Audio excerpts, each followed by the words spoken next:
Halløjsa. Jeg vil godt vise jer, hvordan I laver en tendenslinje i et punktdiagram.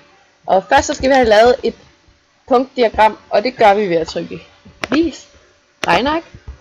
Og så skal vi have skrevet vores tal ind. Og der skriver man bare nogle tilfældige tal ind. Ja. Og herovre skal vi også lave andre tilfældige tal ind. Ja. Sådan. Og så skal vi have markeret vores tal.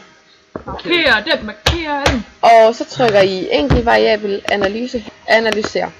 Og så får du den inde i sådan en lille skærm her, men det er ikke et punktdiagram. Så du trykker her og punktdiagram, og så skal du trykke herop og analysere. Så får du det på sådan en lille fin en her. Men vi vil godt have det ud i tegneblokken, så du trykker herop og kopierer til tegneblok. Så har vi den herude.